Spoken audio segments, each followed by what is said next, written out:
the GSMC Baseball Podcast, brought to you by the GSMC Sports Network. I'm your host, Sam Menzie, and we have a great show for you today. First topic we'll be going over is the Padres showing interest in White Sox starting pitcher Garrett Crochet. After that, we'll be going into the Astros pitching injuries, the Royals looking for help on the trade market for bullpen, and going over my first All-Star ballot. Now, before we do all that, I'd like to ask you to please like and follow the show. We do get a number of questions from viewers, so to ensure that your question does get read in the air, please use the link gsmcpodcast.net. It really does help the show, and it really does mean a lot, so thank you so much for that. And let's get into the show for today. All right, as I talked about, the first segment is going to be about Garrett Crochet and the San Diego Padres and the fact they are showing interest in acquiring him. Now, last night, an article dropped. I shouldn't really say last night. Yesterday, an article dropped from Ken Rosenthal talking about Garrett Crochet and that the Padres had a lot of interest in him and that they were pursuing hard for him. Now, this also came on the same day that Jeff Passan dropped a full article about the trade deadline. So obviously, there's a lot going on with the trade deadline right now and just potential trades and kind of combinations and stuff like that. So it is going to be some of my topics today, and just kind of as a coincidence, I guess. So looking at Crochet this year, he has 13 games started, has a 3.49 ERA, but has a FIP of 2.87, and even looking after that, his K per 9 is 12. His walk per 9 is a little high at 2, almost a 2, I should say, 1.94, but the K to walk ratio is still good at 6.20. Left on base percentage is really nice at 74%. ERA minus is 89. As I said, FIP is well. Expected ERA is 2.20, which is also great. Hard hit percentage is down from last year. Barrel percentage is down 5% from last year. So there's a lot to like about Garrett Crochet as a pitcher. And I think one of the biggest things about Crochet is not just how he's pitching this year, it's just in the future. I mean, you look at Crochet right now, this is a guy who's 24 years old, former first overall pick a first round pick from the White Sox, and also hasn't been in the MLB that long. Started out in 2020, wasn't really a full year, only appeared in 5 games anyways, the COVID year, but also never played in the minor leagues. Got called up straight from getting drafted to the White Sox as a reliever. And this is the first year he's been a starting pitcher, and he's been great as a starting pitcher. I mean, again, he's had 13 games started, done really, really well. And so when you're looking at him, you look at, okay, he's only been in the league for 4 years, 3 full ones. His first year as a starting pitcher, never been to the minor leagues, might have been for a rehab start once or twice. If so, I'm forgetting about that, but never for an extended amount of time. There's a lot of potential left in his arm. And I think when you look to acquire a guy like Crochet, you're acquiring him for now, yes, because he's still a great pitcher, but you're acquiring him for the future. I think when teams look at Crochet, maybe like the Padres, for example, they see an arm that is great now, but can be even better in the future because of how much more kind of seasoning you're going to have as a player for him. So I think the question we have to ask now is, does it make sense for the White Sox to trade Crochet? Now, I talked about this. I'm going to kind of relate this back to a segment I had, I believe, on Friday, where I talked about Jesus Luzardo and the potential trade of him from the Miami Marlins, where I talked about basically what I agree with now with Crochet, that you should answer calls about him, but shouldn't actively trade him. If I'm the White Sox, I'm not actively going around calling every single team, seeing what they'll offer for Crochet, and then taking the best offer. If I'm them, I'm waiting for teams to call me and saying, we're not going to take something that is his value. We're going to take something that's above his value.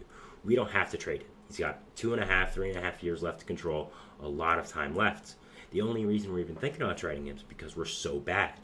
But if we weren't bad, if we weren't bad, there'd be no reason at all to trade him. So when you look at the amount of control he has, when you look at how young he is, so this is a guy I believe is going to get a lot of interest at the deadline. I think he's going to get a lot back for the White Sox if they do end up trading him.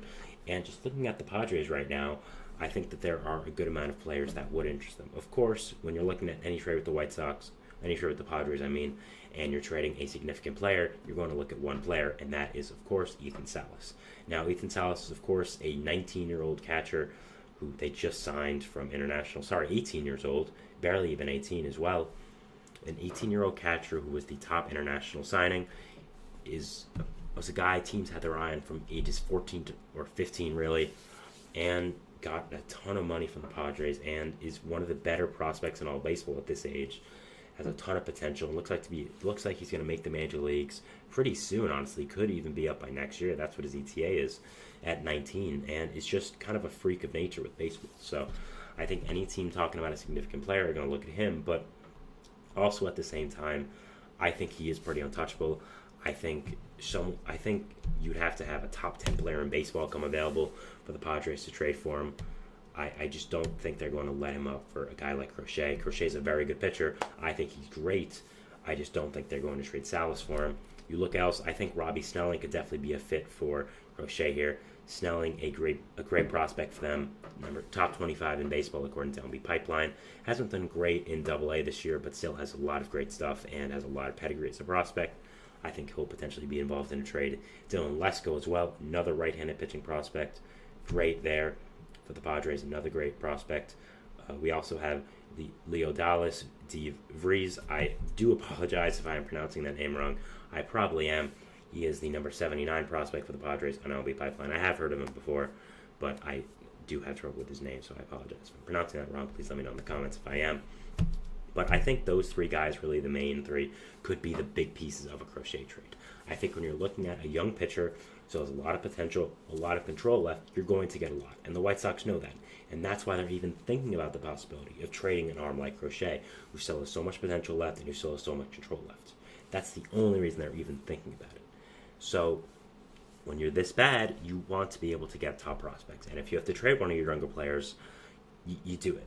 Now, again, if I'm the White Sox, I'm not actively looking to trade him. But if someone calls and offers me an insane offer, I'm taking it because of just the situation where you are with this team.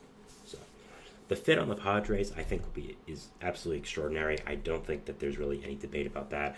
The Padres need pitching help, simply put. You, of course, have guys like Joe Musgrove. You have Michael King, Dylan Cease, Darvish, but Musgrove and Darvish have both been on and off the injured list this year.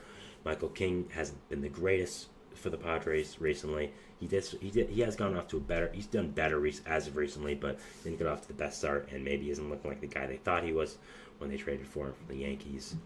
You, of course, again, have Cease, who's great, but you need more than that. Musgrove and Darvish both been on and off the injured list and are getting older, so I think getting Crochet in there would be a shot of kind of just adrenaline with a younger player coming in. I think that also adding on to this conversation, the Padres and the White Sox already know each other. They made the trade for Dylan Cease a little while ago, so they of course know each other's farm systems already. I'm sure AJ Preller and Chris Getz, the general managers of both these teams, have a good rapport. They know how to communicate with each other. They know what they're talking about. So there's already a little bit of a relationship built there. So I just think that Crochet to the Padres does make a lot of sense, and I think it makes all the sense in the world. The Padres are eyeing him. I think he's an amazing pitcher. So there's a lot of potential left in his arm, and just as a pitcher, and I think that this would be a great fit for both teams. Now, again, if I'm the White Sox, I'm not actively looking to trade him, but I'm also not hanging up the phone immediately. I think that's just where just in the situation where you are right now with the White Sox. When you're this bad, when you really don't have the future you're looking at, you don't have the greatest future because of the situation you are in this rebuild. You have to look at trading these younger guys who are going to get a haul back. Now, there are some potential bright spots with this White Sox team. You have Noah Schultz, who is going up, just up and up to prospect rankings.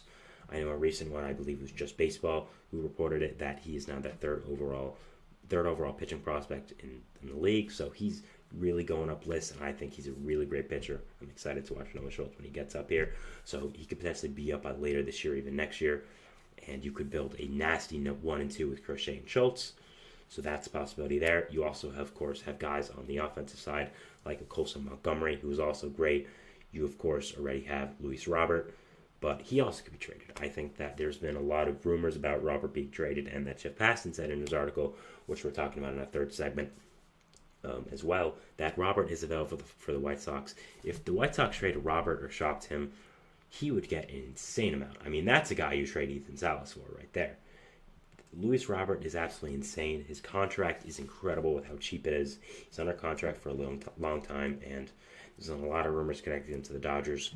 That makes a lot of sense to me as well. We'll have to see. I don't think Robert gets traded, but I think when you're the White Sox and you're in this situation right now, you have to think of these things, and really everything is on the table for you right now. So, yeah, that's another situation. But it just shows where the White Sox are right now as a franchise and what's going on with them. So, yeah, very interesting situation here to think about. Garrett Crochet potentially being traded by the White Sox. Padres showing interest. I think it makes a lot of sense. be a good fit for the team with all the help they need in pitching. Their offense is always going to be great. It hasn't been as great as you thought it would be this year, but Luis Arias has ignited a kind of a fire in that offense and done well. Machado, I think, is going to heat up eventually. Same with Tatis, who hasn't even been that bad. You get Bogarts back. Ha-Seong Kim is very good. Jackson Merrill's coming into his own, so there's still a lot of pieces left for this Padres team. Just, isn't the greatest right now with the offense, but I think getting a guy like Crochet would help your team a lot and really would be a great move. So that is it for our first segment here, talking about Garrett Crochet and the Padres showing interest in him. We're moving into our second segment, which is going to be talking about the Houston Astros and their pitching injuries. We did a segment on them yesterday, but again, there's just a lot of news revolving around them, so I did want to talk about them again. So yeah, we'll talk about that, and we'll see you after the break. So thanks, and bye. I feel like I'm losing my mind. Is everybody in the world blind? Please, Lord, give me a sign, a sign. I feel like I'm losing my mind. Is everybody in the world blind? Please, Lord, give me a sign, a sign. I wanna be the greatest. Everybody on the fake shit. I look around and feel like everybody is the fakest. I make this every day and I'm impatient, hoping one day I blow up from the basement. Statement, the top is so vacant. I don't hear shit that I think is amazing. Waiting for my day when I'm playing sold out shows for 1,000 faces. Hey, give me that crown, get in my way and to be put down. It ain't your place, all this my town. If I want that shit, then I'll get it right now. I'm losing it, the noose it fits. I'm losing shit, a stupid myth. You choose to live or choose to dip. You choose to fight or lose your grip and lose a gift. I feel like I'm losing my mind. Is everybody in the world blind? Please, Lord, give me a sign, a sign. I feel like I'm losing my mind. Is everybody in the world blind?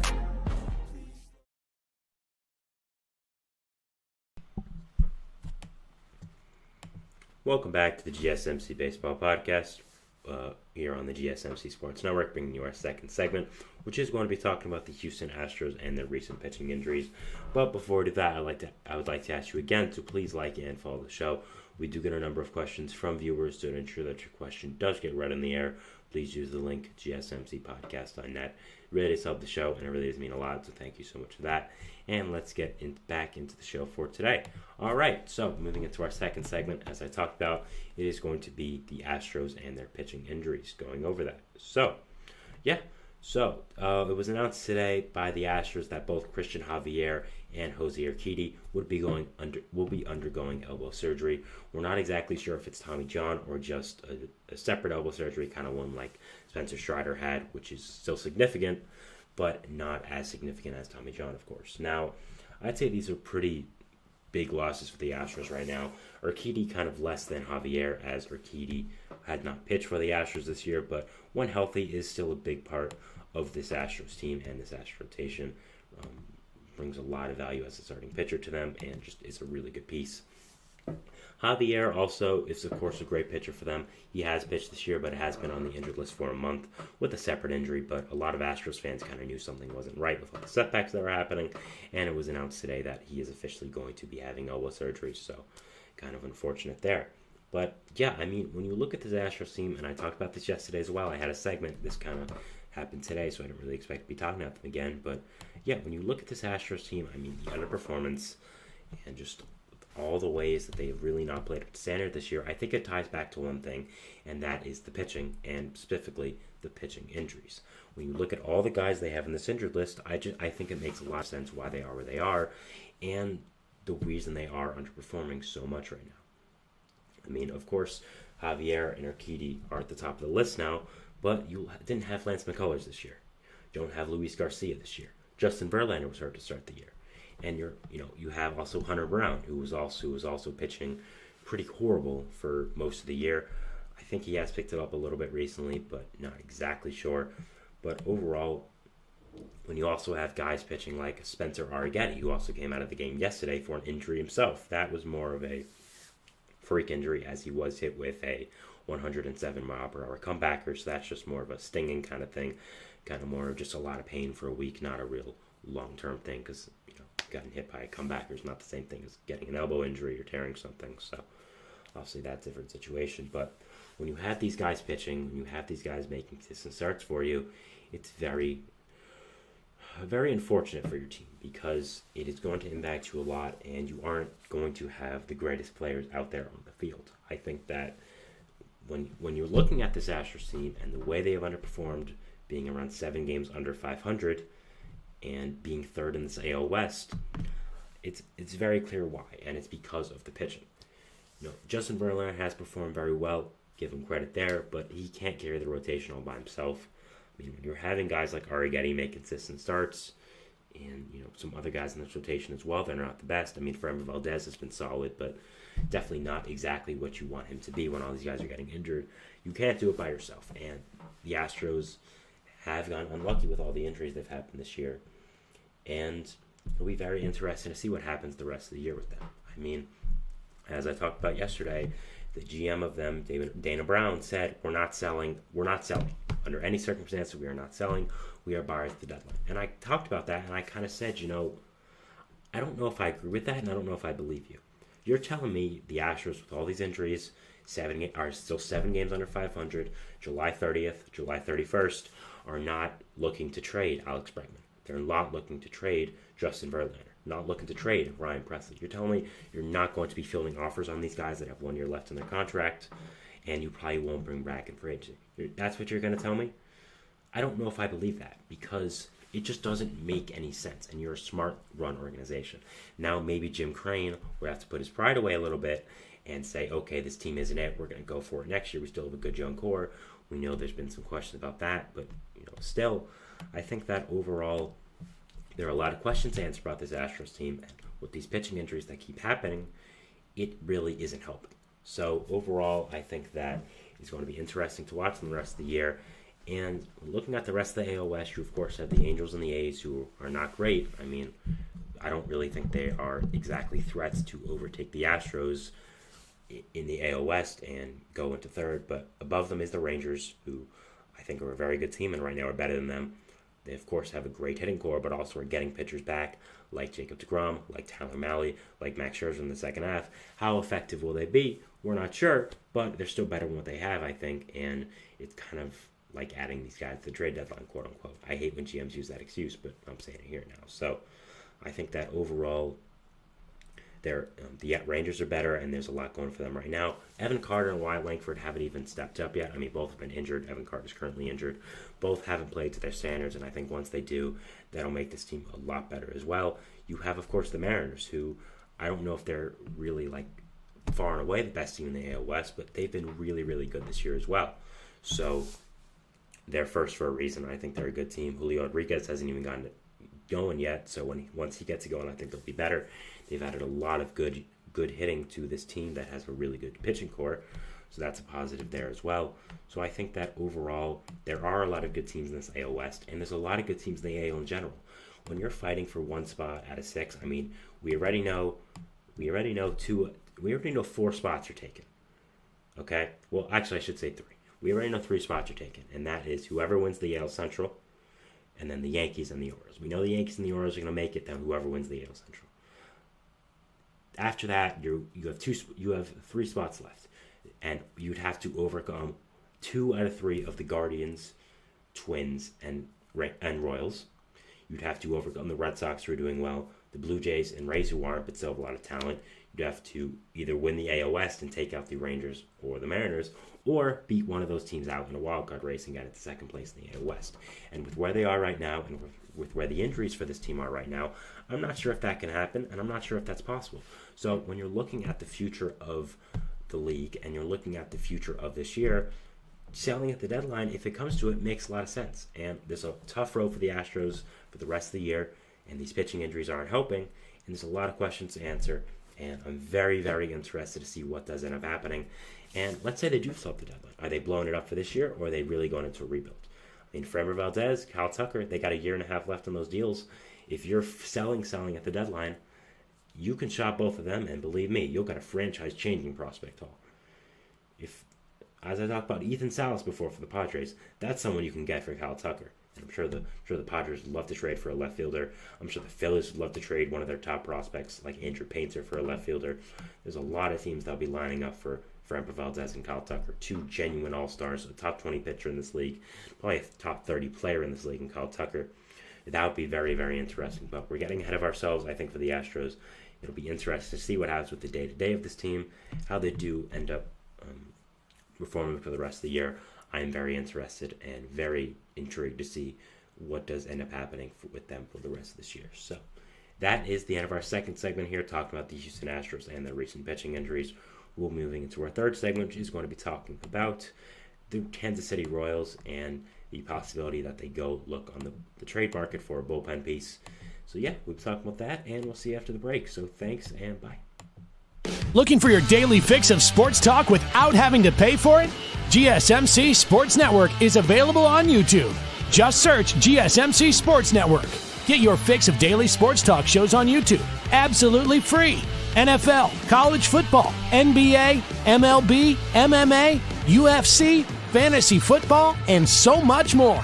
GSMC Sports Network has shows running all day long, with new sports shows starting every 2 hours. Just like on your favorite cable sports channel, except GSMC Sports Network is absolutely free. Just search GSMC Sports Network on YouTube to catch one of your new favorite shows, like the GSMC College Football Podcast, Chip Shot Football Podcast, Hoops and Heels Women's Sports Podcast, GSMC Basketball Podcast, and so many more. Check it out for yourself. GSMC Sports Network, now available on YouTube absolutely free.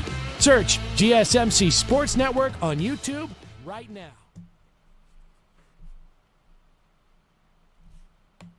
And we're back here on the GSMC Baseball Podcast, bringing you our third segment, which is going to be talking about the Royals and the interest they do have in the bullpen trade market. So let's get into it.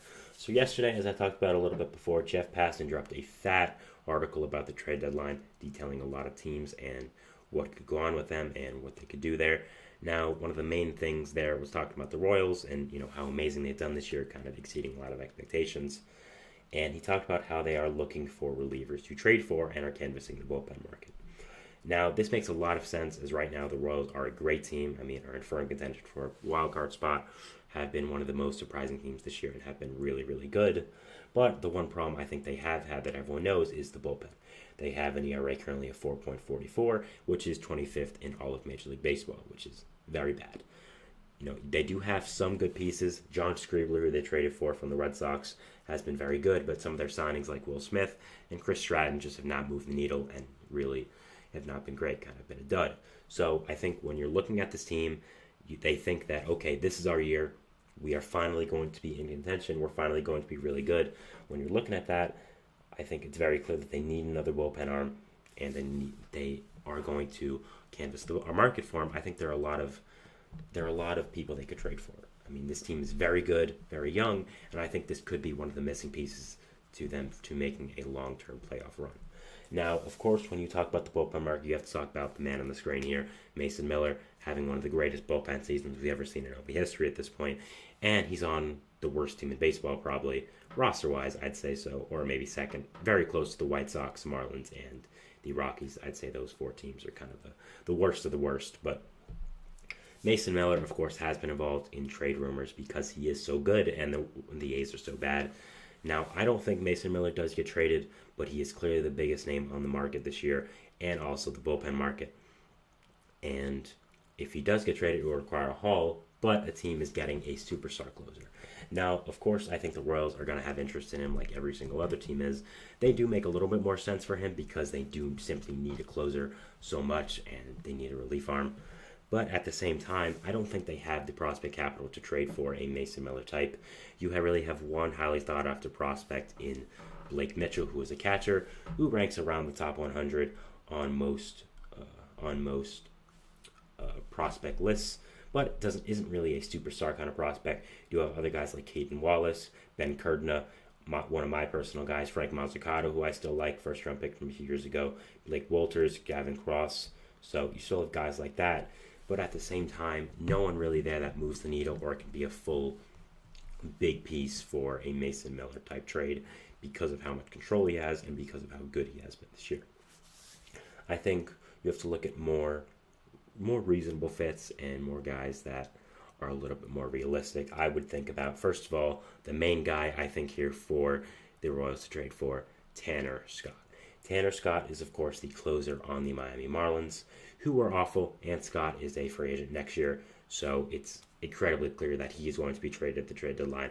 I'd say he's even more likely to get traded than Jesus Luzardo, who Ken Rosenthal ranked as the most likely player to get traded, simply because Tanner Scott is so good and he is a free agent next year. I mean, there's no reason at all for the Marlins to keep him on this team.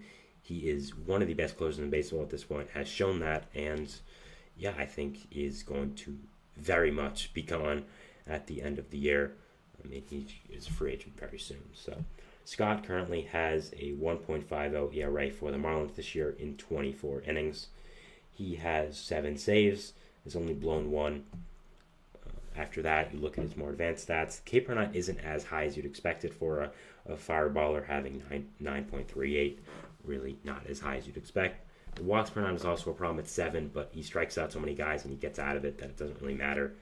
You also have the FIP, which is still great at 1.97, ERA minus at 37, which is great. You have the expected ERA. You have the Sierra at 4.78, which is a little high, but the hard hit percentage has gone down from last year, and so has the barrel percentage. So after that, we're looking at the expected ERA. It's 3.15, which really isn't that bad as well. So I think that there's still a lot to like about Tanner Scott, even though there are some flaws, like him walking a lot of people. But I think that's really the same kind of thing for most fireballing closers like himself. Another thing that Scott brings is he's a lefty. So, of course, you have a big lefty slugger at the end of a game. You can bring in Scott and you won't have a problem with it. So I think Scott is very realistic for this Royals team to trade for from the Marlins, I should say. He has 1 year left in his contract, is a great closer, and is very attainable at this year's deadline. I think he would make a lot of sense for the Royals to end up targeting this year. And yeah, I definitely look for that to be a fit mention a lot at the trade deadline. I think Blake Mitchell being a potential part of that would make a lot of sense. Maybe a little too much for an expiring closer, but maybe the Marlins take a shot in the dark on Frank Mazzucato, who is still a good pitching prospect, but really has not found his way in professional baseball yet, after being the 7th overall pick from the Royals. But if anyone could turn around a struggling pitching prospect, it's the Marlins. We saw it with Jesus Luzardo a few years ago from the A's, and maybe we'll see it again with Mazzucato. But that's just a thought. Michael Kopech is also a fit, I think fits a lot for the Royals. Of course, Kopech is on the horrible White Sox, so he is, of course, going to be someone that is involved in trade rumors simply because of the team he is on. And him having an expiring contract has made the transition very nicely from starting pitcher to reliever. Has a lot of great stuff. Walks, again, kind of like the same thing with Tanner Scott. Walks a little too many people, but when you're a fireballing reliever, you kind of just take that with the stuff. Kopech is a guy I think you don't trade for how good he is now. You trade for him for how good you think he's going to be in the future. This is a guy I think has a lot of potential left in that arm. I think the stuff he has is truly incredible, and if a team can get it out of him, well, that is very, very exciting for them. And you're getting a real lockdown reliever arm. I would be very, very excited about this possibility if I am a Royals fan, and I think Kopech going to them makes a lot of sense. Not really sure if he's a closer type, but he's more of a 7th or 8th inning reliever if you can get the right stuff out of him. It would be interesting to see if the White Sox do demand a little bit more from the Royals because it is an in-division trade. But we'll have to see. We'll cross that bridge when we come to it. Some other veteran relievers I think that are not closers but could still be good fits for the Royals are Adam Ottavino of the Mets, Reed Garrett, same thing, of the Mets, Hunter Harvey of the Nationals I think is also a good fit, and really any team that is selling that has a good bullpen arm I think would be a good fit. You could even try for David Bednar of the Pirates. I don't think they would want to trade him, and I think the chances of that are very low, but I think if you offer them the right prospect package, maybe they'll take it. Not really sure. We'll have to see. But I think overall, when looking at this young, exciting, good Royals team, the one thing that sticks out as kind of your Achilles heel is the bullpen and just the lack of what you have over there. I think John Scribler is a great setup man in the 7th or 8th inning, and adding a real closer to the back end would be absolutely great. and would make this team so much better. I mean, the amount of talent you have here is incredible. Of course, Bobby Witt Jr., Salvador Perez, MJ Melendez, Michael Garcia, Vinny Pasquantino in that lineup. Michael Massey has done good as well. The rotation, absolutely phenomenal. Michael Wacha, Brady Singer, Cole Reagans, Seth Lugo, who might be an AL Cy Young favorite right now. So a lot to love about this Royals team that we didn't expect at the start of the year. But the one glaring hole, I'd say, is the bullpen. And if you can get that fixed, you're going to be a lot better than what we expected. And I'd be very scared of this team going into the playoffs, the amount of pitching they have. So I think Tanner Scott, a great fit for this Royals team. I think he makes a lot of sense for them right now. And I'd be very interested in seeing if that is a fit that does end up materializing and we end up seeing. So yeah, that is our third segment here, talking about the Kansas City Royals and the bullpen market for them. And they are canvassing it. Going into our fourth segment, which is going to be talking about my first All-Star ballot. It did come out today from MLB, and I wanted to go over it first, American League and then National League, so we'll be talking about that. So yeah, we'll be going over my All-Star bracket, and we'll see you after the break. So thanks, and bye.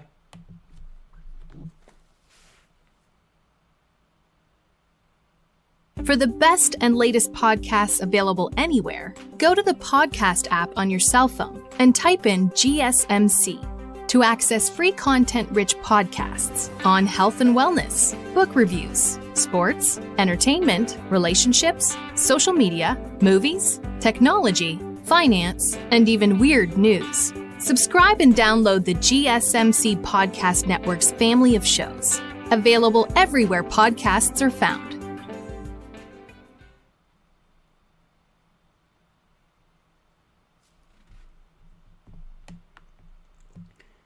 And we're back here on the GSMC Baseball Podcast, bringing you our fourth segment, which is going to be going over my All-Star ballot, not bracket, for this year. MLB just did announce that you can start making the All-Star ballot, so I wanted to come on here and give my first one, and just talking about the players I did talk about here.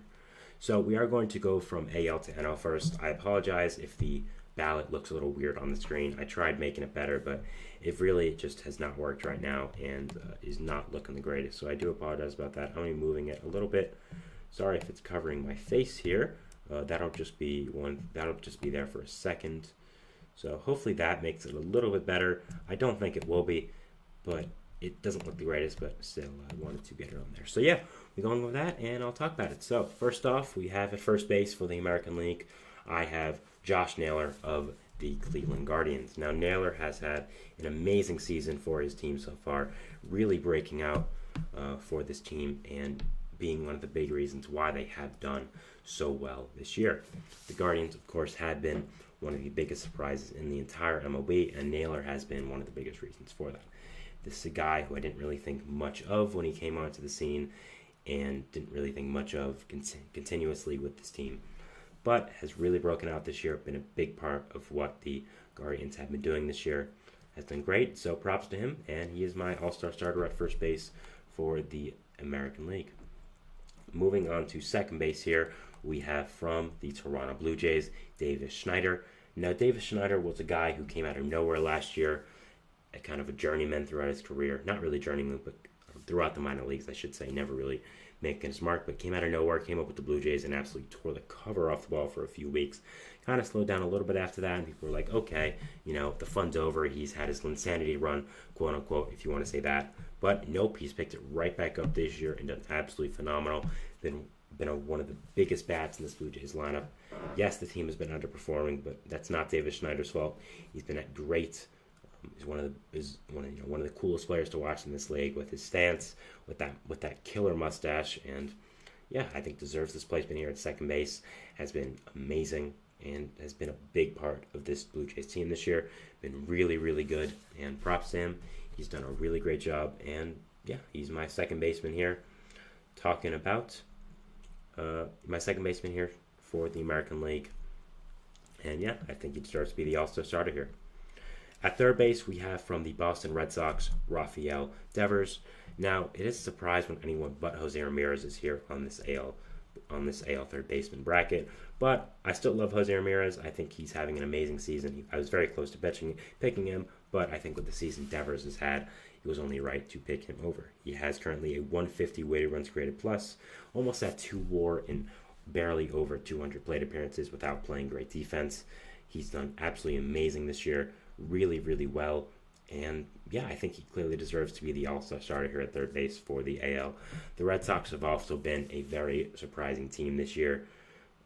Have done a great job, and yeah, not a lot of people expect them to do much, but they have, and yeah, good job for them here. And he is my third base starter. At shortstop, I have, of course, Gunnar Henderson of the Baltimore Orioles. Henderson, of course, the top prospect last year, really burst onto the scene and has done amazing this year. Followed that year up, becoming an MVP candidate currently.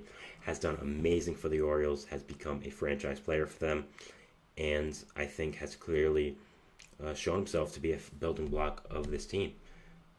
Is an MVP candidate right now, has done amazing, and he is my shortstop pick for the American League. Yeah, he's just a great player and deserves to be here. Now for the outfield, of course, you have 3 spots, so I'll go over them. First off, we have Aaron Judge from the New York Yankees. What's there to say here? I mean, it's Aaron Judge, right? Like, he deserves this spot completely. He's had an amazing year this year. Done absolutely incredible. Did not start off the greatest, but has really, really picked it up these last few weeks. Has insane numbers just looking at the small sample size of the past few weeks, and overall in the season now is having a Judge-like season. OPS over 1,000. Looking great. Deserves to be here. Yeah, very much deserved for this spot. He's one of the best players in baseball for a reason. Got that contract last offseason for a reason. Yep. Great job here for Judge. And yeah, clearly. Another obvious one here was Juan Soto of the New York Yankees. Again, 2 Yankees in the outfield. Now, with Soto, I mean, he's been everything as advertised for the Yankees and more. He was my AL MVP pick, so I wouldn't say I'm surprised. I, of course, predicted this. Kidding, of course. But yeah, he's been absolutely amazing. Really thrived with the Yankees pinstripes. Really thrived being a part of this organization. How historic they are. And yeah, I think that Soto very much deserved this placement. He's clearly been one of the better outfielders in the league this year. Is probably the MVP candidate, probably the MVP favorite right now, if I had to guess. Done absolutely amazing, and props to him. Done a great job, and deserves this placement here. So yeah, Juan Soto here as my second outfielder with his teammate Aaron Judge. The third and final outfielder I had on this list was Kyle Tucker of the Houston Astros. Tucker has done absolutely amazing this year, having an incredible season. I mean, we all know how good he is, and he's continued it this year. Even with the Astros struggling, Tucker has been his same old self, done absolutely amazing, and yeah, been a great player, and he's great. Not much else to say about Tucker here. Is an absolutely incredible player, and I have him here in the third outfield spot for a reason. Having a great season and deserves this placement. One of the better players in baseball showing it. At catcher here, surprisingly, I have Salvador Perez of the Kansas City Royals. Now, Perez has been an absolutely huge surprise for this Royals team this year. People were kind of counting him off, saying, he doesn't play defense already. He's getting older. He's not going to hit well. But man, has he proven those people wrong.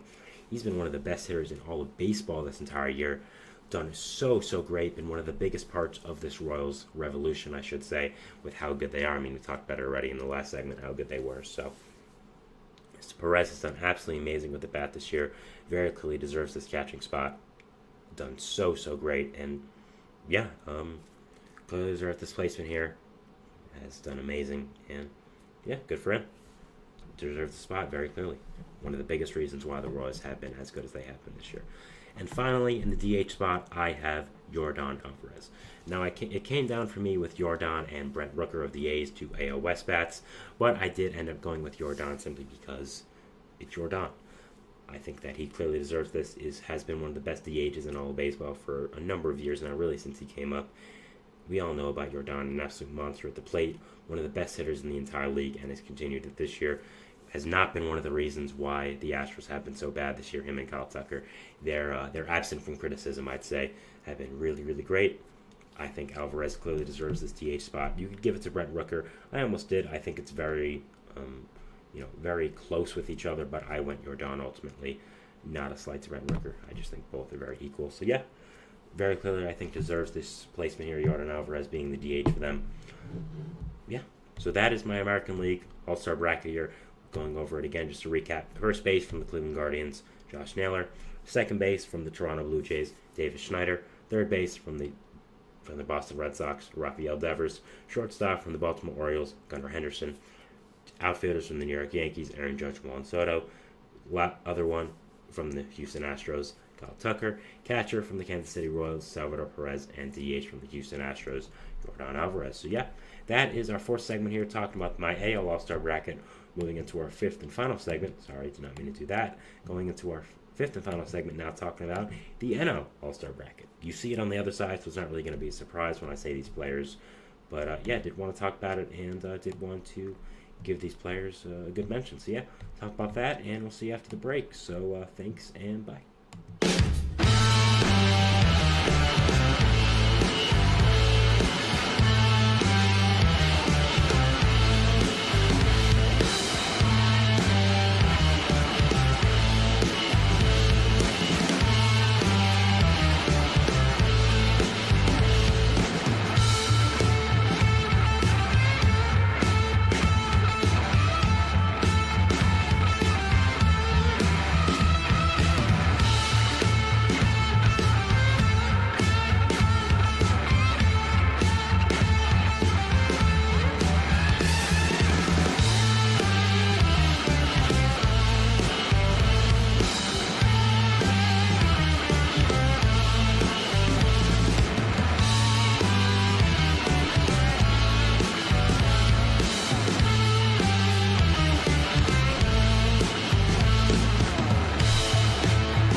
And we're back here on the GSMC Baseball Podcast, bringing you our fifth and final segment today, which is going to be talking about my All-Star ballot. I did just talk about the American League for last segment, and now I'm going to be talking about the National League.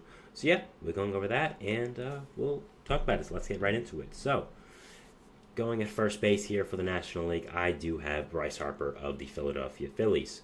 The clear pick here, I think there are still some other great picks. You could have picked Pete Alonso, could have picked Matt Olson, could have picked Freddie Freeman, of course. But I picked Bryce Harper. I also said the clear pick. I don't know why I said that, actually.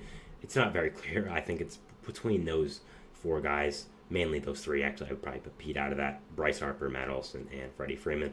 But I would go with Bryce Harper here. He's having about as equal of an offensive season as Olson and Freeman are with the bat. And I went him first base because I'm just very impressed with how seamless the transition has been to first base for Bryce Harper.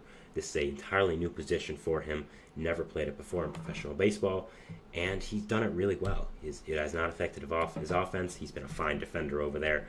And yeah, I'm very impressed with just how fluid the transition has been for him. An all-time great baseball player, of course. I'm sure, not the hardest thing he's done. So yeah, great job by him, and outstanding season. My first base choice here for the All-Star bracket. Ballot. I don't know why I keep saying bracket. I apologize. It's ballot. At second base here, I have from the Arizona Diamondbacks, Ketel Marte. Ketel Marte has had an amazing season here for the Arizona Diamondbacks at second base. Mr. Consistent just does so well for the Diamondbacks since getting that contract extension. Has been one of the best players in all of baseball, I'd say, and one of the best second basemen. Now, the Diamondbacks themselves, of course, have underperformed, but really it's not Marte's fault. It mainly has been the pitching and the injuries that have happened there. And Marte has done his thing. I mean, he had a game-winning home run against the Mets this weekend. I was there and live for that. It was not very fun.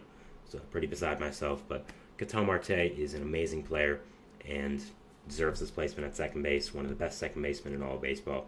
Yeah, congrats to him. This is clearly the right decision here, I'd say. At third base, kind of a surprise here with all the great third basemen we have at this position, but I'm going with Ryan McMahon of the Colorado Rockies. McMahon has been one of the most breakout players of this entire year for the Rockies. Always been a good, solid player for this team.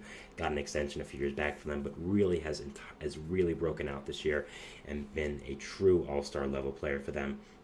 Has done absolutely amazing, so well, and has just been an amazing player for this Rockies team. I think he clearly deserves this position at third base. Has been the best in the NL, maybe the best in all of baseball. I'd probably still go Devers over him, but it's close. And yeah, props to Ryan McMahon. Has done absolutely amazing this year. Been an overall great player. And yeah, I think he's really, really great. Now, I think that, with McMahon, there are going to be a lot of trade rumors surrounding him for the rest of the year, and he's deserved it. I mean, he's been an amazing third baseman and amazing this year. That's why I do have him here. So that'll be interesting to watch for the rest of the year. But right now, it is very clear. If he does stay in the NL, he'll be the starting third baseman, I'd say. Had an amazing year. He deserves it. Props to him, and congrats to him on maybe making an all-star team this year. Shortstop, clearly, it's Mookie Betts. Mookie Betts is incredible. Once he moved to shortstops, I'm sure all the shortstops said, oh no. I'm sure Corey Seager and Francisco Lindor said, oh no, because they were always looked at as the two clear top shortstops in baseball before Mookie Betts moved there, and now they're 2 and 3, I'd say. So yeah, Mookie Betts, top 5 player in baseball, pretty easily. Absolutely incredible player. I don't know what else there is to say about him that hasn't been said already or said consistently with people. One of the best players in all of baseball. Deserves this placement at shortstop. Yeah, is pretty incredible. So, going to the NL outfielder positions now, it is kind of interesting as it isn't the greatest group of National League outfielders, so I'll go over them, then I'll explain one person that I almost missed. But yeah, so first off, I have Teoscar Hernandez of the Los Angeles Dodgers. Of course, a signing this offseason by the Dodgers, has done pretty much as expected for them. Been a really, really great player. And yeah, has done pretty fantastic for them. He's a really, really good player, and overall has pretty much lived up to the signing. Isn't having the greatest season, maybe not an all-star season in most years, but I think the NL outfielder crop is a little weak right now, so that's why I have him in here. Still a very good, solid season, just maybe not what you think of as an all-star season or a clear-cut all-star season when you look at his numbers. Next, we have Fernando Tatis Jr., who also maybe isn't the greatest, having the greatest season, still having a very good season, very solid season, but his numbers don't exactly pop out the page entirely when looking at him, so not really who you expect as a clear-cut all-star pick, but with the way the National League is looking right now for outfielders, he is in here, and I do have him as an all-star. And finally, his teammate, Jurickson Profar. I mean, what a season Jurickson Profar is having. This is a guy who lingered all offseason on the outfield market. I don't even think the Padres wanted him. They probably wanted Tommy Pham over him, but said, you know what? We'll take $1 million of Jurickson Profar over $5 or $6 million for Tommy Pham, and it has not disappointed. Profar has an OPS over 900 right now. Absolutely incredible season. Might even be in some MVP talks. Jurickson Profar in MVP talks. That's not something I don't think we ever expected to hear. Maybe Rangers fans in the 2010s expected to hear it when he was a top prospect with them, but going into 2024 right now with where he is, I mean, just incredible. He's having an amazing season. Clearly an all-star. Congrats to him on all of the success, and yeah, has been really, really incredible. So good job to him. Now, I did almost have Christian Yelich on this list here as one of the all-star starters over Fernando Tatis Jr. or Teoscar Hernandez, but he did deal with some injuries this year. Yelich hasn't played them in the most games, so I didn't have him here right now just because of that. I did criticize him a little bit for the injuries. Maybe in the future I'll change my mind and have him when he does rack up some more at-bats as well after the injury, but having 60 or 70 less plate appearances than Tatis and Teoscar, I did have them over him, even though Yelich is having a statistically better season.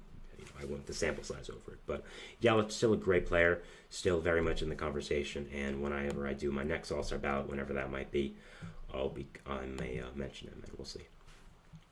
National League catcher here, I have Will Smith for the Dodgers as my pick. I could have picked some other guys like William Contreras, mainly of the Brewers, but I went with Smith. The Dodgers have been a better team than the Brewers this year, and also I think Will Smith plays a lot better defense than Contreras, so I went with him, but I think either choice is good. Will Smith, of course, having an incredible season for the Dodgers. There's a reason he got that huge extension by them in the start of the year. And yeah, is an absolutely incredible player for this Dodgers team. He's one of the best catchers in baseball, and I think that overall he is a great player and deserves this placement here. So good for him. And finally, at DH, I have, surprisingly, Marcell Ozuna. Now, I did pick Ozuna over Shohei Ohtani, and I'm sure it's very weird for people to be seeing Ohtani not as an all-star starter. But I think, simply put, Ozuna's having the better season than Ohtani right now. I think that he's carrying his offense more, and is doing more with less with the matter of who's in the lineup, and is just having a better statistic season. I think that Ozuna has been truly incredible, really carrying this Braves lineup when a lot of the time it's kind of struggled, especially with the injury to Ronald Acuna Jr. having less ammo there with this team. So I did pick Ozuna. I think Ohtani's very much on his tail, and this could change in a week. So, yeah, I mean, props to Ozuna for having such a great season. Through all the off-the-field stuff that has happened involving him, I didn't really expect him to be a figure in baseball ever again. I kind of expected him to kind of go away, but, you know, he's had a great season, so the Braves are putting up with it, which is, you know, you can debate if that's the right decision or not. I might disagree. I talked about it yesterday a little bit on my show, but hey, he's having an amazing season for him, so that's just how sports work, I think. So yeah, having a great season, Ozuna. Props to him, and I think him and Ohtani are very close to the NL DH spot, but I did end up going with Ozuna here for the decision. If you go with Ohtani, I won't be mad. So, recapping the NL ballot I have here for the All-Star. At first base from the Philadelphia Phillies, Bryce Harper. At second base from the Arizona Diamondbacks, Ketel Marte. At third base from the Colorado Rockies, Ryan McMahon. At shortstop from the Los Angeles Dodgers, Mookie Betts. At outfield from the Los Angeles Dodgers, Teoscar Hernandez. The other two outfield spots, both from the San Diego Padres, Jerickson Profar and Fernando Tatis. At catcher, Will Smith, and at DH, Marcell Ozuna. So that is my National League All-Star ballot, and the American League one is right there as well. So if you guys have comments, suggestions on it, let me know in the comments, and I'll definitely be reading it and talking about it. So that is it for our show today, guys. I want to thank you so much for watching. Remember to like and subscribe with the notification bell to not only get notified when I upload, but when all the other great content creators on this channel do. Make sure to follow us on Facebook, Twitter, TikTok, and Instagram for more content and updates. Thank you so much for watching. It's a beautiful day outside. Enjoy it. Have a great day, and we'll see you at Base Realtors Dallas tomorrow. Thanks, guys, and bye.